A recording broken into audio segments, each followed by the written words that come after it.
there. Hello, replay watchers. Hello, Cricks. How's it going? Let me just check some of my tech. I can tell that it already sounds pretty good. All right. Hi. Hi. This is Christine, Ms. Marguerite. If you're happy, you're finding me on the book that is Face via Love Evolve Energy of the same moniker. If you are on the Tube That Is You, Love Evolve Energy YouTube channel and Facebook page. What we're doing today, what we do regularly through January anyway, I'm on this project of 108 days of committed practice of meditation, an hour plus every day. And been one day where there's been a slip, so you know what that means. And co-creative flow in the myriad forms. So what I thought I would talk about today are a few different things around what my experiences are, some of the energies that are coming up, although you can't see me regularly on Fridays, either mornings or afternoons. Depends what's going on. Depends who's going to show up when. The cricks are here all the time. But today I wanted to, and so the Fridays are more of some of my profession, which is energy medicine, and moving into what's happening in the body and all different bodies and some channeled messages. And that's what happened last week. Some channeled messages yesterday, actually. So if any of this interests you, if you like the vibe, if you like talking about meditation, today we're going to be talking about the LOVE word and the courage it takes to really move into that during challenging times. So stick around if you like, and take a mini break here and see you in about 1 minute.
And we're back. We're back. Hello, everybody.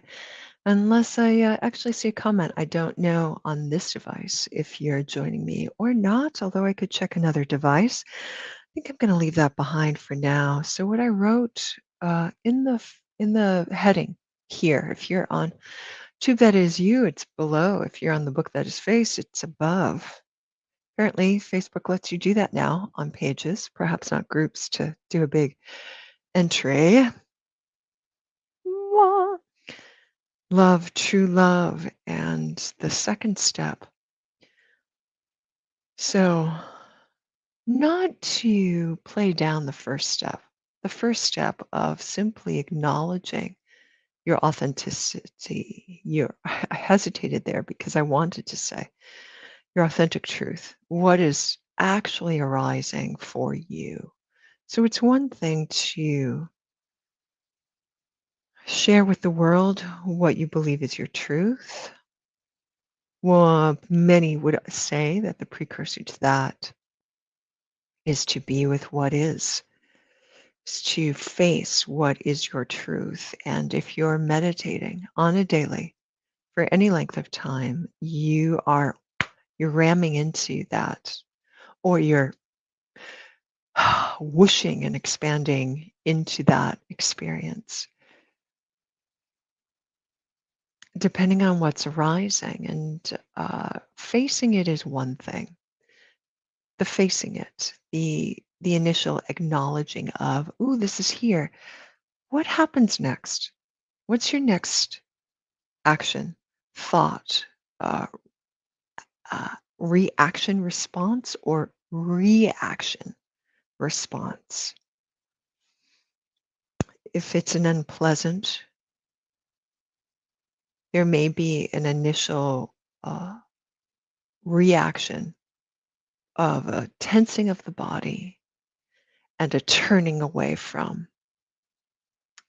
Or if there's an ire that rises, it could be, again, another tensing of the body and a moving in a sharp or harsh or aggressive way into. It's all cool. It's what the nervous system is doing. It's what you've been trained in some ways to do with unpleasant sensation. And there's the conundrum of being a human. There's discomfort. Pain or extreme pain on the one hand, minor irritation, annoyance, ugh, on the other, and all the variations therein, any arena of experience of your sense gates, of your beingness, physical, mental, emotional, psychological, conceptual, mental, etc., spiritual angst even, and that would be looking like poking around at a dark night if you're there. What do we do with that experience? An untrained mind will unconsciously move into a reactionary response to noticing, to facing something. The facing is there. It may be brief so that it's barely noticed, and all that you really know is this reactionary response to that arising, to what is there in your present. And in your conscious realm, you're only noticing the sweep, the wheel of the hamster wheel of running in this reactionary behavior, the reactionary response, which leads to patterns of behavior. Reactionary response leading to patterns of behavior that seem out of your volitional control. So the untrained awareness, mind, human beingness is in this conundrum of these arisings. Once we begin to meditate, we train the mind to bear witness to be with, which is step 2, be with. This awareness of what arises in the sense gates, the reactionary response, which will be perceived through sense gates. Then what? The trained mind eventually learns be with, to be with. Many people call this witness consciousness, equanimity, or quantumous awareness. This I also have studied for years and years and years, going on decades through my meditation teachers and meditation practices until this has become a lived experience for me. In a triggered state, which I've spoken about many times over the last 36 days, because here we are in this strange, tumultuous tower time of the astrology, going into eclipse season, which maybe I'll talk about in a minute, moving into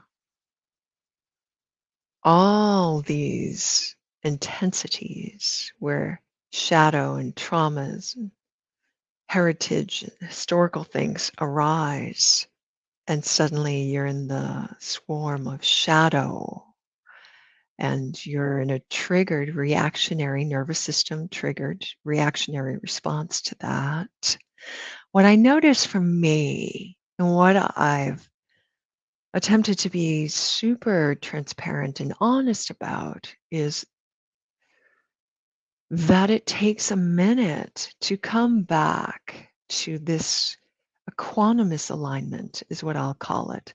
Sometimes minutes, sometimes hour or hours, and sometimes a day. Sometimes a day. Usually, if it's a heavy trigger, within 24 hours, I have some distance training in equanimity and equanimous witness consciousness awareness creates a kind of wedge in the door, creates a kind of wedge between this nervous system crazy pants response and the capacity to bear witness to it. So there's a little bit of space. So the personality is not so much being the dog wagged by the tail. It becomes aware of the tail wagging and can simply be with it.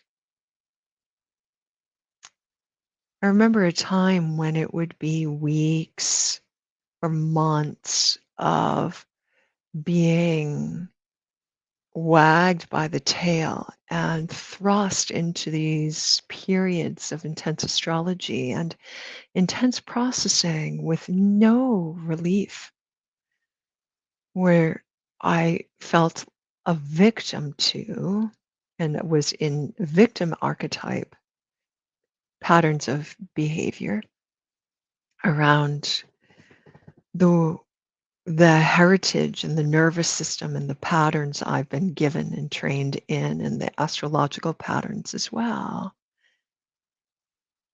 This is not true for me anymore. There may be days that go by if it's particularly intense and I have not been engaging in self care and practices and have an environment around me that is relentlessly triggering. It may take a little while. But there's always there's no but, there's always this inner tube lifesaver, this little lifesaver in the stormy waters of peace, of equanimous awareness. That is the theme of my life in so very many, many, many ways. Peace and deep peace is a consciousness that I channel at times, which will be coming up in the months and maybe years to come. We'll see what happens with all of that. So, this training in the capacity to be calm in the storm and be with any experience, trigger or no, that may arise, being a human on the planet. Time, space, reality, full of dukkha, full of stressors of so many kinds and ilks and intensities. This secondary response, responsibility, the ability to respond with equanimity.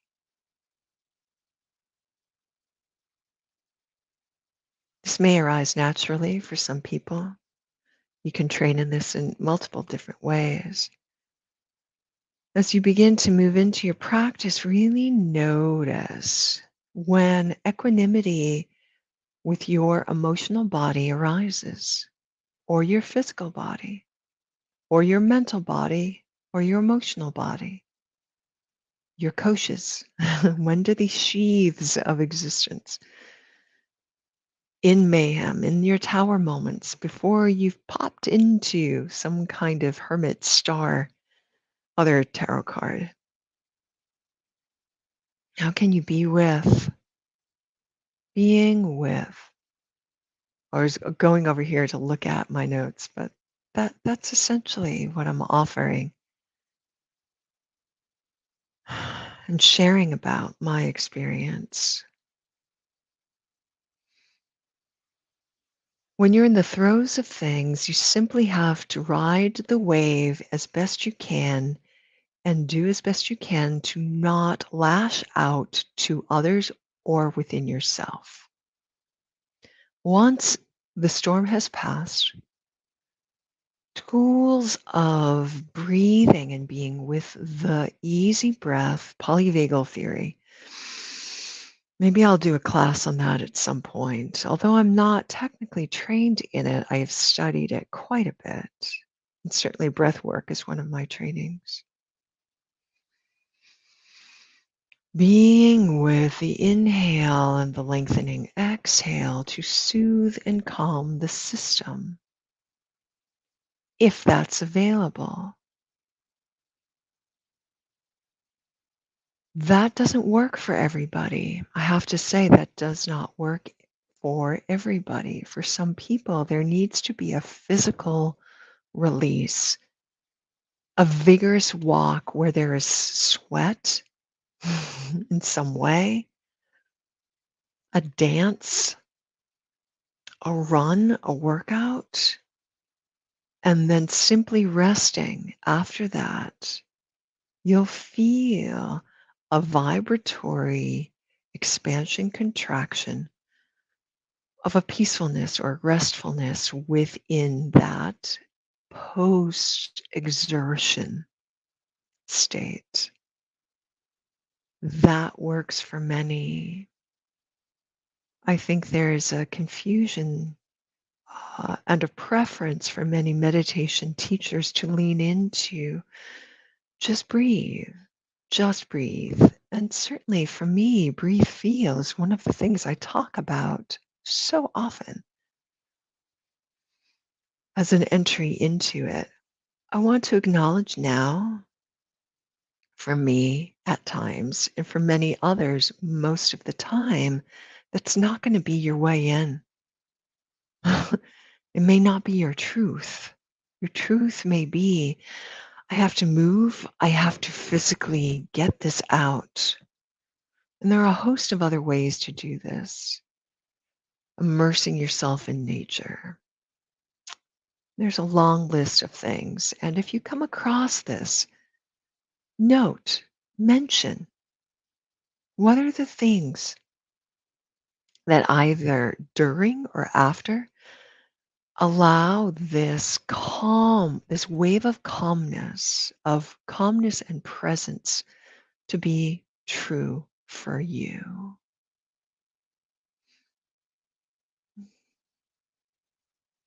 Hey, Rach, how's it going, lady?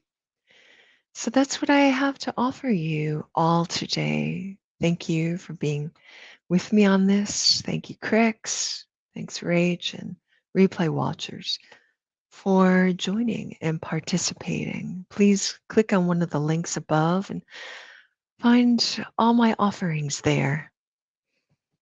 If you wicked dig it, you can always buy me a coffee or a flower or something like that. That's what $3 does.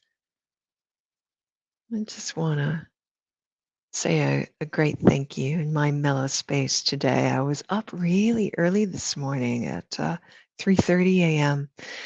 And so there was a lot rolling around my energy. There was a lot happening there.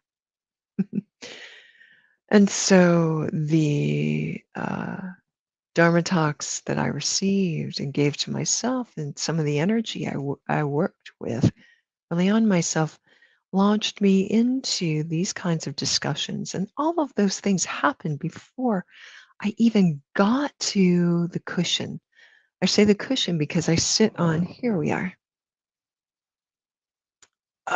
This is my third meditation cushion this lifetime, this big purple, super fluffy. Super fluffy. Who made this for me? Bean Yoga. Super cute. Super cute cushion. I used to have this beautiful maroon one. I don't know where that one is anymore. Uh, so when I meditate, I sit on that cushion. That's my go-to ritual. It's a physical ritual that's created for myself, not a visual, but a physical remembrance that gets me there, that sets me up for practice. Really good to have those things. Really good to have those things. And maybe if there's interest, that's a whole other discussion, how to set yourself up for success in a meditation practice, which in so many ways is the foundation of my energy medicine practice. All right, much love to all of you. Thank you for being here. Peace and love. Peace and love and courage as you not simply face what is there and face the reactionary trigger responses or simply reactionary responses. Much love and courage, blessings for all of us everywhere as we turn to face and be with, rest with, rest with all the experiences that arise. And this too, and this too. Ah, memory, and this too. Ah, this emotion, and this as well, and this, and this. The cascades of sensations that arise, clearing the way. As you bear witness to all of these things, it leads to the third thing, which I won't talk about today, but let's just hint at it.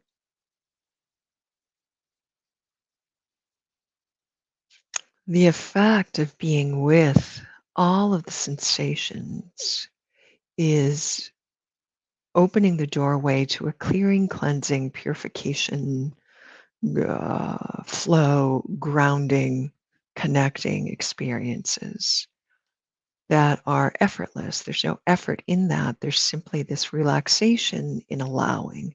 Would be stage 3. Maybe we'll get to that. And I just mentioned it there. So that's probably all I need to say about it because there's no doing in it. There's simply a commitment to being with, and stage 3 organically arises on its own. All right, I'll see you pretty soon for another chat, and I'll see you in the weeks to come for another channeled healing energy medicine session. Thanks for joining me, everybody. I'll catch you on the flip for all the good stuff.